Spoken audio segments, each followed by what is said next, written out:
안녕하세요. 여러분을 환영합니다.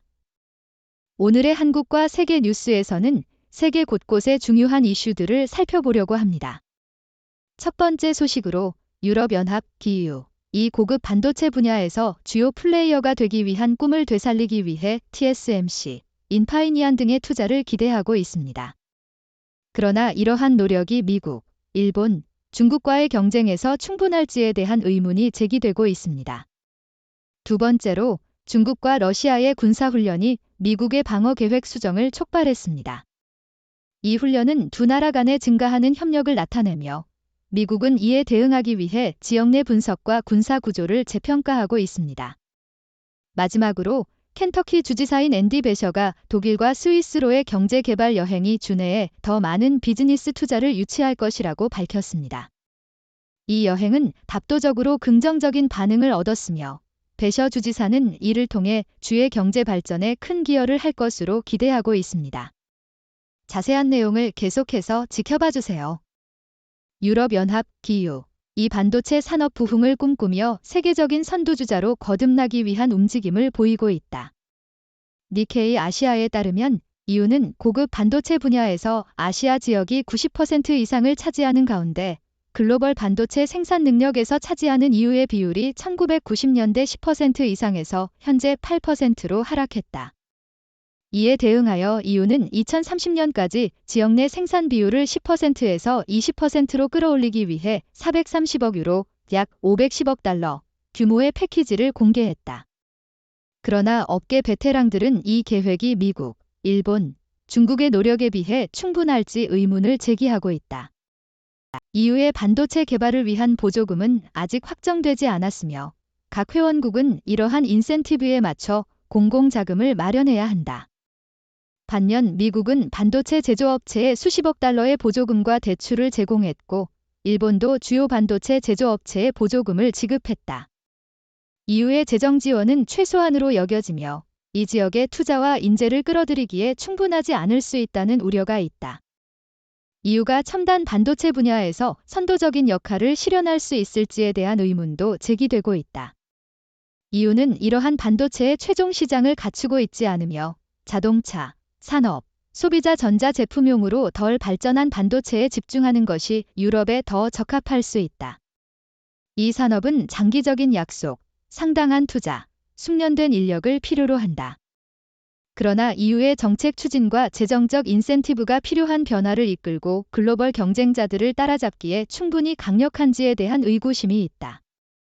한편 사우스 차이나 모어닝 포스트에 따르면 중국과 러시아가 대만 근처에서 진행한 합동 군사훈련은 미국의 새로운 국방계획 수립을 촉발시켰다.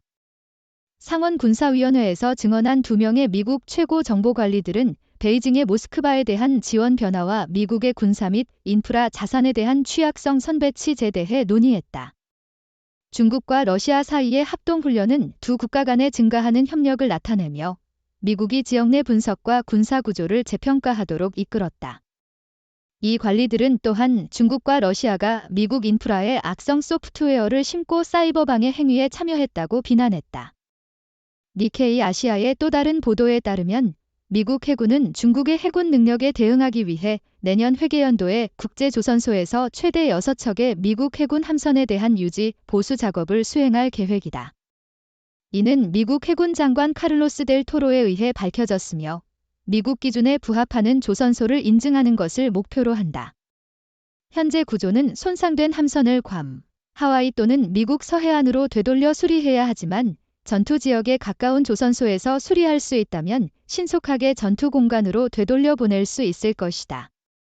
켄터키 주지사 앤디 베시어는 최근 독일과 스위스로의 경제개발 여행이 주내에 더 많은 비즈니스 투자를 유도할 것이라고 믿고 있습니다. 민주당 소속인 그는 이번 여행에 대한 반응이 압도적으로 긍정적이었다고 말했습니다. 베시어가 주지사가 된 이후 켄터키에서는 1000개 이상의 민간 부문, 신규 위치 및 확장 프로젝트가 발표되었으며 이는 총 306억 달러 이상을 차지하고 52,700개 이상의 일자리를 창출했습니다. 이러한 성과는 켄터키 주가 비즈니스 친화적인 환경을 조성하고 있음을 보여주며 이번 여행이 향후 더 많은 투자를 유치하는 데 중요한 역할을 할 것으로 기대됩니다. 아세안 플러스 3, 아세안 회원국과 일본, 중국, 한국으로 구성된 그룹은 동남아시아 재해 위험 보험 시설 SADRIF을 국제기구로 개편하고 있습니다. SADRIF 이니셔티브는 보험 전문 지식과 지식을 공유함으로써 지역 내 자연 재해의 경제적 영향을 줄이기 위한 것입니다. 이 이니셔티브는 2019년 싱가포르에 설립된 SADRIF 보험을 통해 동남아시아 국가의 자연 재해에 대한 보험 커버리지를 제공할 것입니다. 주요 재보험사인 쉬3는 2014년부터 2023년까지 아시아에서 자연 재해로 인한 경제 손실의 85%가 보험에 의해 커버되지 않았다고 추정합니다.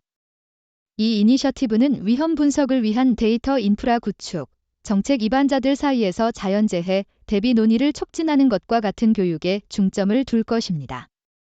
개발도상국과 신흥시장에서 보험 커버리지가 부족하면 회복 노력이 느려지고 정부 재정에 부담을 줍니다. 미국의 종교자유감시기구인 USCIRF, 미국 국제종교자유위원회가 최근 발표한 연례 보고서에서 중앙아시아의 모든 5국가를 처음으로 지목했습니다. 이 보고서는 종교의 자유를 침해하는 사례들을 강조하며 특히 키르기스스탄을 특별감시 목록에 추가할 것을 권고했습니다. 디플로매트지에 따르면 키르기스스탄은 카자흐스탄과 우즈베키스탄과 함께 특별감시 대상으로 이름을 올렸으며 투르크메니스탄과 타지키스탄은 중국, 쿠바, 이집트, 이라크, 말레이시아, 시리아, 터키와 함께 특별관심국가 CPCs로 지정되어 계속해서 감시받게 됩니다. 한편 블룸버그는 인텔 코어프, 이 아리조나에서 컴퓨터 칩 공장을 확장하기 위해 브룩필드와의 합작 투자에 대한 49% 지분을 보유한 특수 목적법인 파운드리 JV 홀드코, 이 38억 5천만 달러의 투자 등급 채권을 발행하여 다른 차입금을 재융자할 계획이라고 보도했습니다.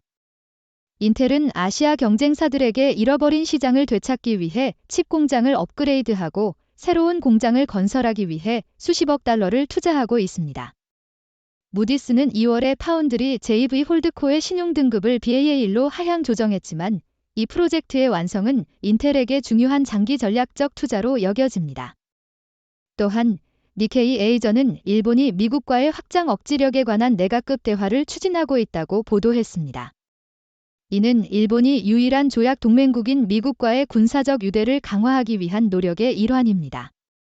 제안된 대화는 기존의 실무급 회담을 보완하는 것으로 일본-미국 동맹의 전략과 능력에 대한 상호 이해를 개선하고 억지력을 강화하는 방안을 논의할 목적입니다.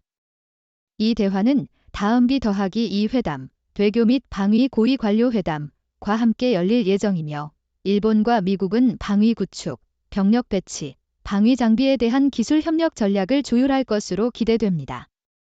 이처럼 세계 각지에서는 종교 자유의 침해 문제, 첨단 기술 및 제조업의 발전, 그리고 국제 안보와 군사 협력에 이르기까지 다양한 이슈들이 동시에 진행되고 있습니다.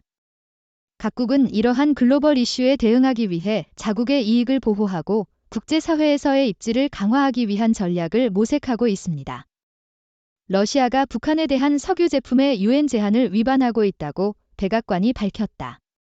토론토 스타트에 따르면 러시아는 유엔 안전보장이사회가 설정한 연간 50만 배럴의 정제 석유 제품에 대한 글로벌 한도를 초과하여 북한에 석유를 운송하고 있다. 이러한 행위는 북한의 핵무기 프로그램을 억제하기 위한 조치의 일환으로 러시아는 단독으로 3월에만 16만 5천 배럴 이상의 정제 석유를 북한에 운송한 것으로 백악관은 지적했다. 이에 대해 미국은 이러한 전송을 용이하게 한 개인에 대해 새로운 제재를 부과할 예정이라고 발표했다. 한편 디플로맷에 따르면 한국의 박유하 교수가 자신의 책 제국의 위안부에서 전제한 위안부에 대한 명예훼손 혐의로 10년간의 법적 투쟁 끝에 무죄 판결을 받았다. 이 책에서는 일본군에 의해 성노예로 강요된 여성들의 경험을 검토하고 있다. 박 교수의 연구는 일본에서 높은 평가를 받았지만 한국에서는 전직 위안부의 명예를 훼손했다는 비판에 직면했다. 그러나 2023년 4월 19일 박 교수는 공식적으로 면책을 받았다. 박 교수는 강제동원에 대한 역사적 정확성을 검토하고 일본으로부터 법적 책임을 추구하는 것이 합리적인 해결책인지를 탐구하고자 책을 출판하게 된 동기를 설명했다. 또한 일본군이 한국 위안부를 강제로 징집한 것은 사실이지만 이것이 일본 정부의 공식 정책은 아니었다고 주장했다. 박 교수는 강제동원 이론에 대한 진보주의자들의 고수와 보수주의자들의 전면적인 부인을 비판했다. 니케이 아시아에 따르면 백안과는 러시아가 유엔 제재를 위반하여 북한의 정제 석유를 비밀리에 운송하고 있다고 비난했다. 유엔 제재는 평양이 연간 50만 배럴의 정제 제품을 수입하는 것을 제한한다. 백악관 국가안보 대변인 존 커비는 러시아가 3월에만 북한에 16만 5천 배럴 이상의 정제 석유를 운송했다고 말했다. 미국과 한국은 3월에 북한이 불법적으로 석유를 조달하는 것을 방지하기 위한 태스크포스를 출범시켰다. 미국과 다른 국가들은 또한 북한이 우크라이나에 대항해 사용하기 위해 러시아에 무기를 전달하고 있다고 비난했다. 이처럼 국제사회에서는 러시아와 북한 간의 불법 석유 거래, 일본의 과거사 문제에 대한 다양한 시각과 해석이 존재한다. 박유하 교수의 경우와 같이 역사적 사실에 대한 깊은 연구와 토론이 필요하며 국제적인 협력과 이해를 바탕으로 한 해결책 모색이 중요하다는 것을 보여준다. 한국이 미국, 영국, 호주와 함께 고급 군사기술을 공유하는 AUKUS 파트너십에 참여하는 것을 고려하고 있다고 한국의 국방부 장관 신원식이 밝혔습니다. 이 가능성은 한국과 호주의 국방 및 외교 장관 간의 2+2 회의에서 논의되었습니다. AUKUS의 두 번째 기둥은 인공지능, 전자전, 초음속 시스템과 같은 보안 기술에 대한 협력을 포함합니다. 일본도 두 번째 기둥에 참여하기 위해 대화를 진행 중이지만 AUKUS에서 핵기술의 중심 역할로 인해 일본에게는 민감한 주제가 되었습니다. 뉴질랜드도 두 번째 기둥에 참여하는데 관심을 보였습니다. 한편 한국의회는 2022년 할로윈에 서울에서 발생한 치명적인 압사 사고에 대한 새로운 독립적인 조사를 요구하는 특별 법안을 승인했습니다. 이 법안은 윤석열 대통령이 서명하고 정부기관이 공포하면 법률이 됩니다. 이 법안은 압사 사고의 근본 원인을 파헤치고 당국이 재난을 어떻게 처리했으며 누가 그것에 대한 책임을 져야 하는지를 살펴보기 위한 것입니다. 이는 최대 15개월 동안 재난을 독립적으로 조사할 9명의 위원으로 구성된 사실조사위원회의 창설을 예상합니다. 아시아에서는 미국 달러의 강세가 안정성에 대한 우려를 불러일으키고 있으며 일부에서는 환율 개입이 의심되고 있습니다. 분석가들에 따르면 미 연방준비제도가 더 높은 대출 금리를 유지함에 따라 중국 중앙은행은 위안화 가치를 약화시킬 것으로 보입니다. 중국 인민은행은 위안화 환율의 안정성을 유지하려고 노력하고 있지만 자본 유출과 무역 분쟁을 염두에 두고 있습니다. 위안화의 점진적 약화는 산업이 공급 과잉 문제를 해결하고 해외의 새로운 무역 보호 조치의 영향을 상쇄하는 데 도움이 될 것으로 예상됩니다. 그러나 화폐 가치의 급격한 절하는 더 많은 보호주의 조치를 촉발하고 약한 환율로 인한 이점을 줄일 수 있습니다. 이러한 상황은 한국과 아시아 전역에서 발생하는 다양한 문제들을 보여주며 국제적인 협력과 내부적인 조치가 얼마나 중요한지를 강조합니다. 한국이 AUKUS 파트너십에 참여하려는 움직임은 국제 안보 환경에서의 새로운 역할을 모색하는 것으로 서울의 할로윈 압사 사고에 대한 독립적인 조사는 대중의 안전과 관련된 중대한 문제를 다루기 위한 국내적인 노력을 반영합니다. 한편 위안화 가치의 조정은 글로벌 경제에서 중국의 전략적 위치와 관련된 복잡한 이슈를 드러냅니다. 이러한 사건들은 국제적인 협력과 국내 정책의 조화가 얼마나 중요한지를 보여주며 이는 글로벌 및 지역 안정성을 유지하는 데 필수적입니다. 감사합니다. 위의 내용은 6도 팀이 신중하게 선별한 최신 브리핑 보고서와 분석적 개요를 보여줍니다. 이 통찰력은 세계적으로 신뢰할 수 있는 다양한 언론 매체, 시사연구소, 정부기관 및 전문가들의 자료에서 나온 것입니다. 여러분께서는 종합적인 시각을 얻기 위해 이러한 자료들을 탐색할 것을 권장합니다. 6도 브리프의 공식적인 입장과 항상 일치하지 않을 수 있으므로 절대적인 의사 결정 지침으로 받아들이지 않도록 주의하십시오. 6도 팀은 경험 많은 언론 전문가, 학문적으로 교양이 있는 학자, 성공적인 과학자들로 구성된 선구적이고 완전히 독립적인 언론 기관입니다. 6도 브리프를 여러분의 전문적인 요구에 맞게 맞춤화하기 위해 웹사이트 6도브리프.com에서 다양한 브리핑을 구독할 수 있는 옵션이 있습니다. 여러분의 위치에 상관없이 편리하게 이메일로 6도 브리프를 받으실 수 있습니다.